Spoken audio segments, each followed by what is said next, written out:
Welcome. You're listening to The Aligned Self, Conversations in Creating a Conscious and Abundant Life. This is Daniel Denovi. I'll be your guide and host. Let's see just where we can take this.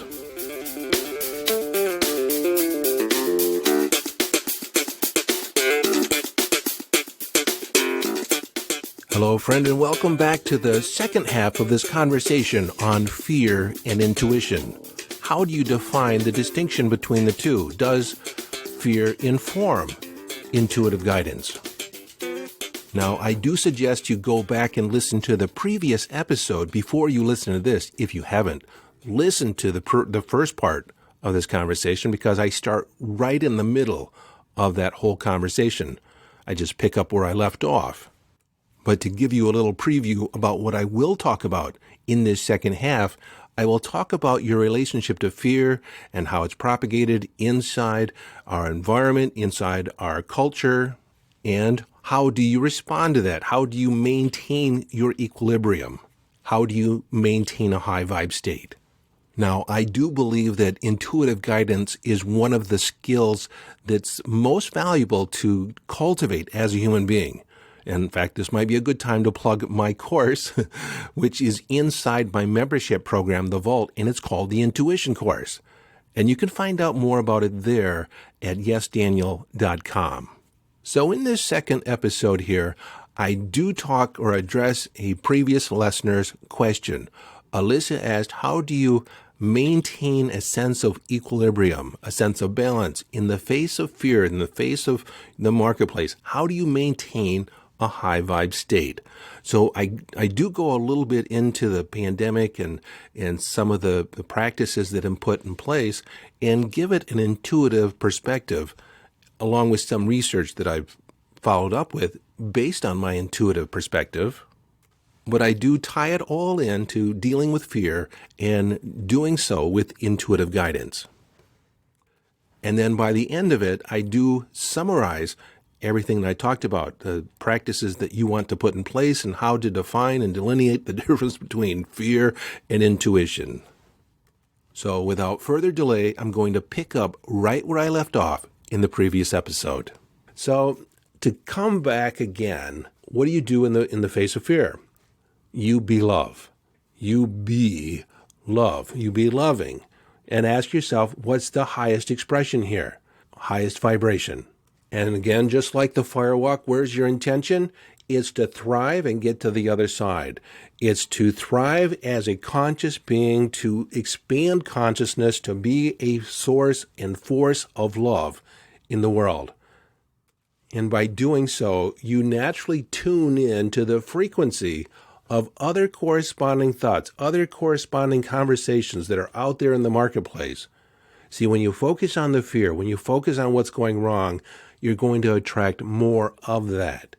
When you focus on what's going right, how can you be a force and source of love and inspiration? Then you'll be in that conversation.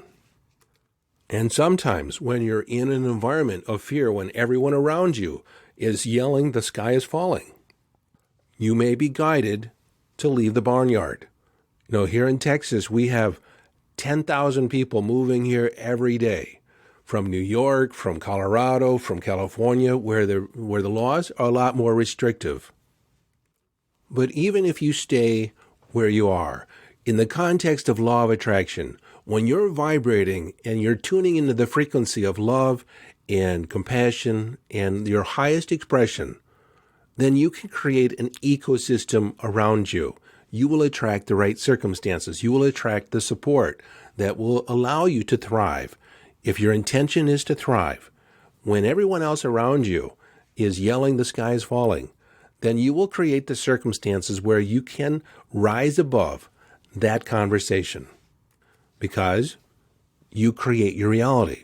You can create a thriving economy, a personal economy that is thriving when everyone else is saying that the sky is falling.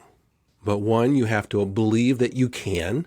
Two, listen to the guidings and the urgings that will lead you into that, creating that ecosystem, and continue to align vibratorily, energetically with that higher vibe state, the higher state of existence.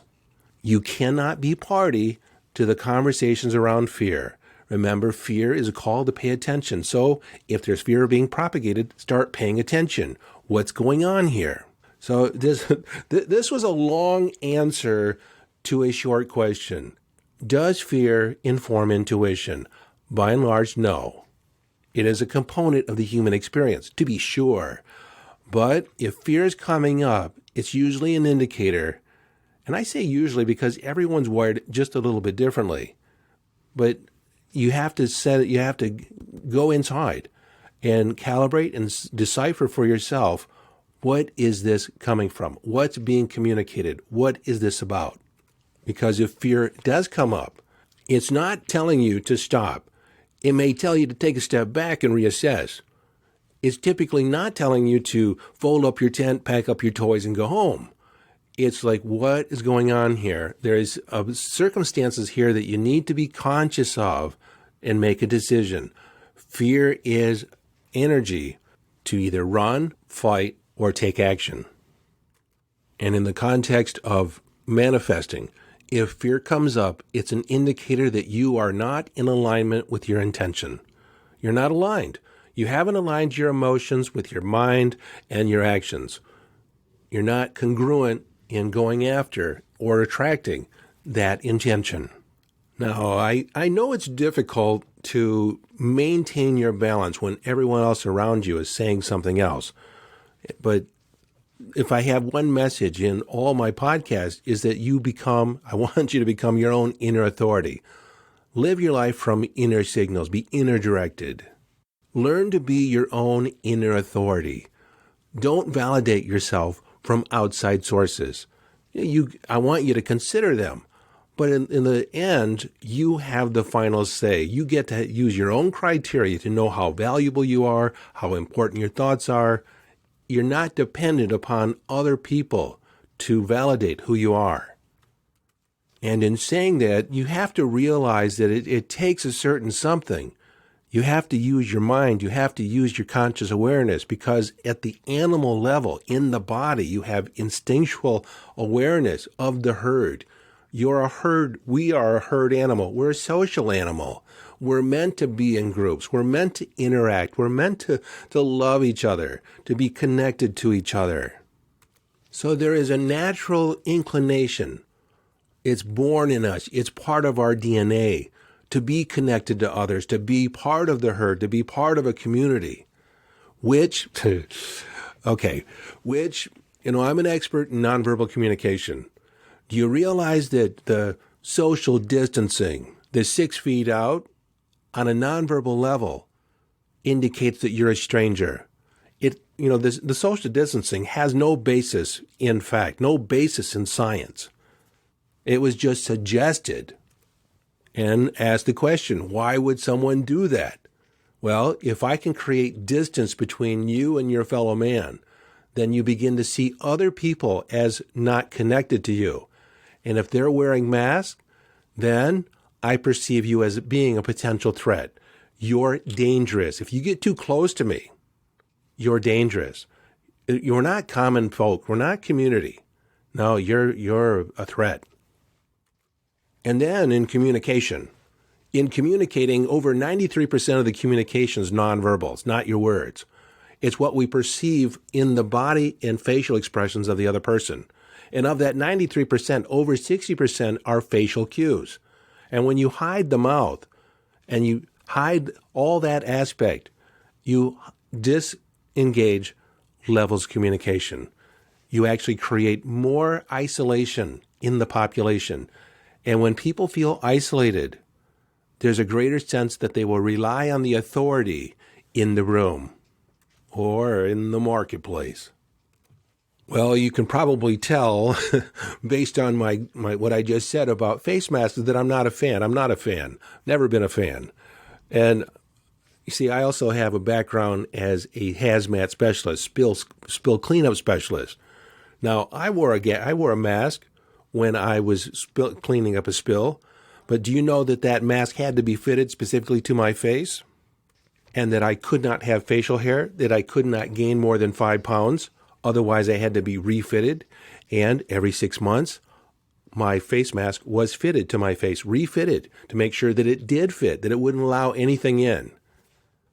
So what I'm saying is that from a strictly utilitarian point of view, the majority of the face masks, I'd say way over 90% of the face masks that people wore were completely ineffective, totally did not do the job that they were told or implied that they would. And of course, I'm sure you've heard the rationale, the science behind why face masks work. But I don't want you to take my word for it. I want you to just take my description of it. Take what you know about face masks and make your own internal assessment. What resonates intuitively? Why were face masks such a big deal? Did they really protect everybody?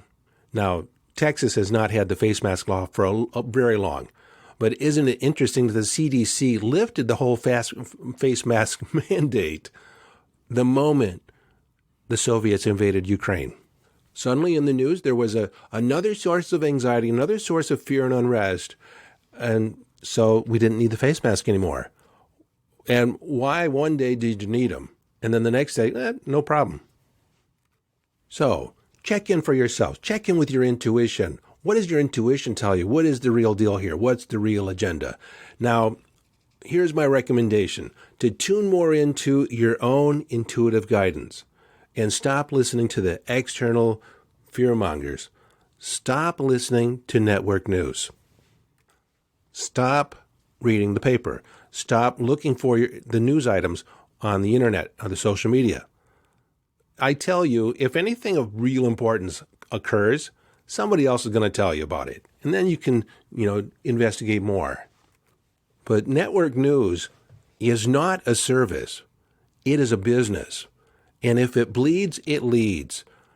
I tell you, too many good feeling stories, people don't tune into them. But you start talking pandemic and fire and bloodshed, then you're tuning in. What the hell's going on over there? But another story of a soldier in a long deployment coming home to their family, surprising their family. You going to cry? I did. I have 5, 6 times. But do I cry on the 10th time? Yeah. But do I want to watch another one? Probably not. So stop listening to network news. We actually stopped listening to network news, I think it was March of 2020, because we just recognized the fact that they were distorting information. They were distorting numbers and all kinds of different expert testimony. I could feel it. And so we've stopped listening to it. We stopped watching it.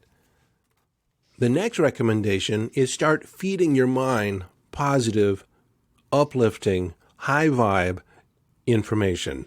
You can do that on YouTube. You can control it more on YouTube than you can on TikTok or Facebook or Instagram. Look for certain types of information. Feed your mind. Feed your spirit. Do that for at least a half an hour. Do that for at least a half an hour every day. First thing in the morning. Feed your attitude. You see, if you consistently feed your attitude, then you can weather any negativity that shows up. Now, I just realized that I have a resource for this. It's how to raise your vibration. There's a list of, 20, 30. I can't remember how many things. I haven't really referenced it in a while. I don't even know where it is exactly. I'll put the link in the show notes. Okay, update here. So this high vibe list, there's 30 activities which you can engage in that are guaranteed to raise your vibration. You can find that at yesdaniel.com/43.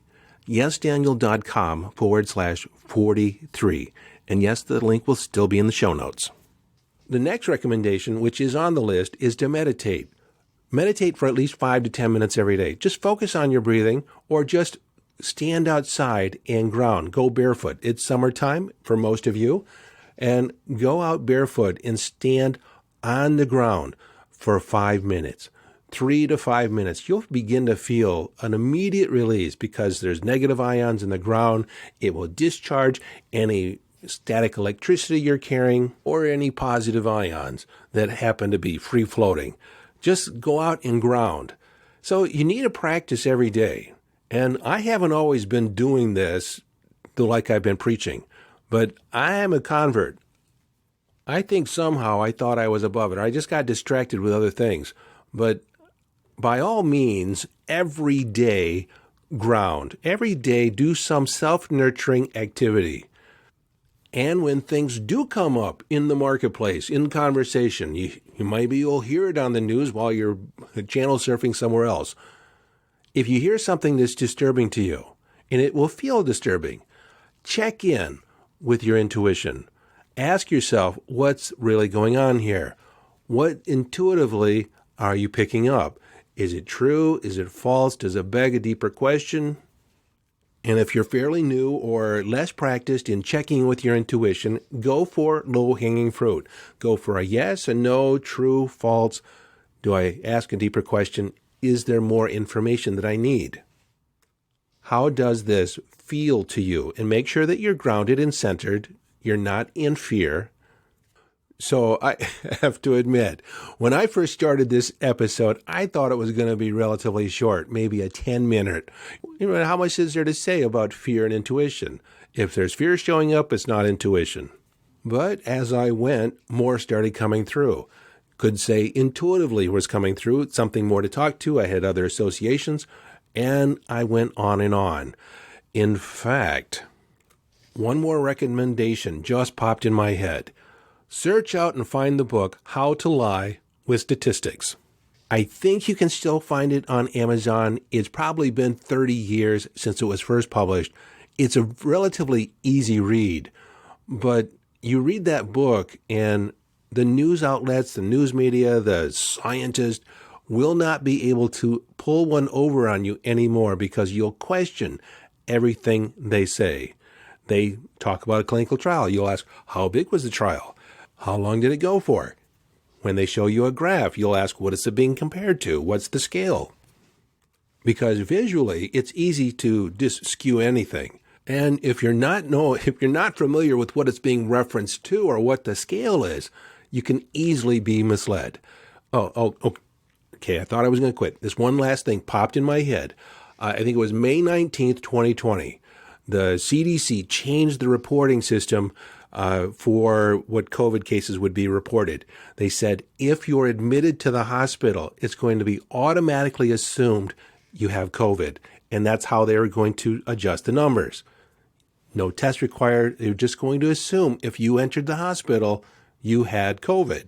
And supposedly they were supposed to amend the records later once they got all the data in. So what happened? You would think that if they changed the way they were accounting, that numbers would go up. Well, this is what happened in the news.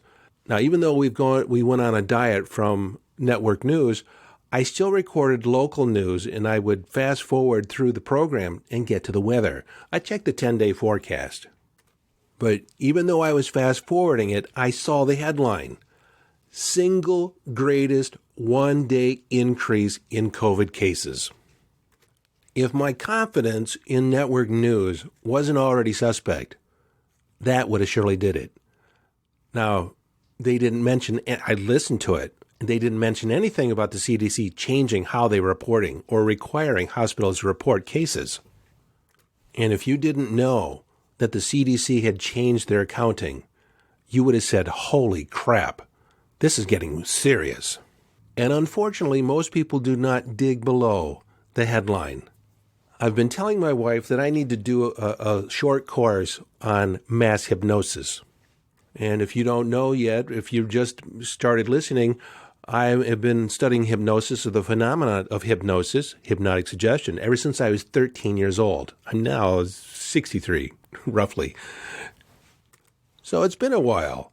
And many of the techniques of hypnosis have been used in the news, the media, the government, and like I already mentioned, the face mask. Well, in thinking about it, I probably need to mention there's two things that came through as intuitive guidance or intuitive communication that set me up to really take a look at this whole thing with different eyes. It was in 2019, December, I was making my coffee and the news was on, and they mentioned the Wuhan virus. And then I get the intuitive message, and the way it occurs for me is in a low voice on the left side of my head, right behind my ear. That's the location that it feels like it's coming from. And I heard manufactured crisis. And then I heard a little narrative in my head that said they're going to blow this out of proportion. It's going to be way out of context. And I told my wife about it. And this was way before, the United States started imposing all these different sanctions and procedures and protocols, or even concern. And then the next instance happened in February. I think it was the first or second week in February, and we had yet to create the diet from Network News. And again, I was making my coffee, and the news was on, and Fauci was on, and he talked about the sudden increase in hospitalizations. And again, I heard the low voice on the left side behind the ear, and it said, creative accounting, made up numbers. And I have to admit, this prompted my curiosity, because I always have to find stuff out. And so I started looking up at how were they reporting the numbers, how were they ascertaining who had COVID, who didn't, and how they determined what the cause of death was. Well, at that time, you know what? I'm not even going to talk about it. I'm just going to say that the numbers it was creative accounting. Look it up yourself. If you're curious, look it up yourself. Look at how were the numbers ascertained, and are the test, is the methodology reliable? And then you have to look at the expert that's talking. Do they have a vested interest in being right? I have to admit, this is something that was way off my radar until like 2012. I mean, fairly recent. It was when I discovered the Bosnian pyramids. Now, I didn't discover them, but I discovered Dr. Sam Osmanagic, or Dr. Sam, and he discovered the Bosnian pyramids. And you might say, I've never heard of the Bosnian pyramids. Well, there's a reason why, more than likely. And it has a lot to do with people trying to discredit the discovery. And when I say people, it's academians and experts that have studied the Egyptian pyramids. You see, they say that the Egyptian pyramids are only about 3,000 years old, on the oldest. But when Dr. Sam was in the process of excavating the Bosnian pyramids, there was a piece of organic material that was found that was pressed between, the soil and the exterior of the pyramid. And that leaf, what was left of that leaf, carbon dated to about 24,000 years BC. And then all the experts said it was impossible, couldn't be true, because if it were true, it would make the Bosnian pyramids the oldest set of pyramids on the planet. It would completely invalidate all these PhDs, these experts that say they know how the pyramids were built in Egypt, how long it took, how long they've been there. So confirming the discovery in Bosnia as credible would have invalidated their PhDs, would have invalidated their credentials, would have invalidated their expertise. And in the context of confirmation bias, which I've talked about before, there was no way they were going to confirm and support the discovery in Bosnia. In fact, they've gone out of their way to prove it a hoax. They've gone out of their way to discredit Dr. Sam. They've gone out of their way to discredit how things are being excavated. Every aspect of it, they've tried to punch holes in it. That was my first experience of cancel culture. And it is founded in the human need to be right, the egoic need to be right, and not to admit that you're wrong.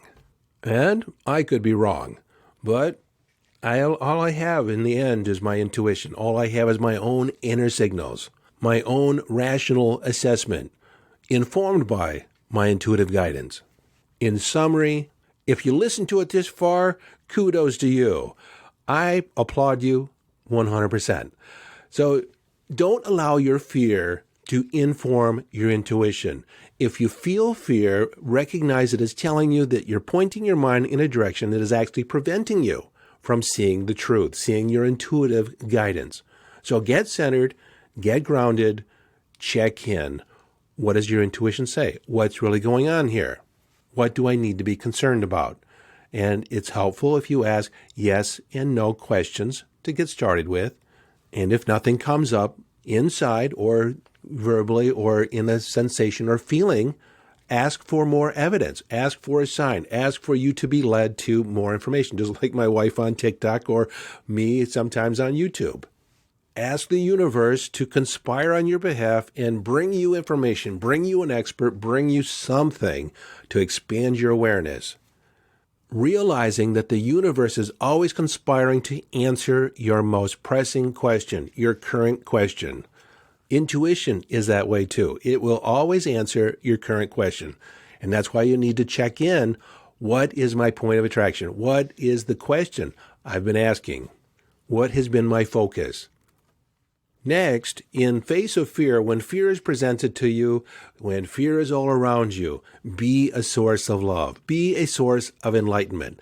Now, don't put your head in the sand and just play like, love is the only thing, but be a source of love and always be in the process of expanding the conversation, expanding possibility. But this is one thing you need to realize. By design, you are an intuitive being. You have an internal GPS. You are not to surrender authority of your life, of your decisions, of what's right for you, over to anybody else, nobody else. You have autonomy. You have authority. Do not surrender that to anybody else. Do not give in to the man in the white coat. Do not give in to your parents. Do not give in to your friends. Do not give in to anybody else. They are not you. They do not have your brain. They do not have your concerns. They do not have your path. And as a human being, you have been gifted. When I say gifted, you're gifted intuition, not as a gift making you special. It's one of your gifts as being a human being. It's one of your natural gifts. Every person has access to intuitive guidance. Most people have learned not to pay attention to it, not to trust it. That's why people make decisions based on external feedback, other people's ideas of what's right for them. And it's why you've been taught time and time again not to trust your own internal wisdom. Why other people have tried to control you, because if you live your life according to your own inner signals, you're more than likely you're not going to fit into other people's agenda. That makes you dangerous. It makes you an unknown quantity. It's something that can't be factored in because, oh my God, you might make a decision in your behalf that doesn't suit me. And that brings me to the last message that's in this podcast. There's many messages on different levels, but the three main ones. The third one here is question other people's motives on why they're saying what they're saying. Check in with your intuition. Are they being up and up? Is there anything that you need to question here?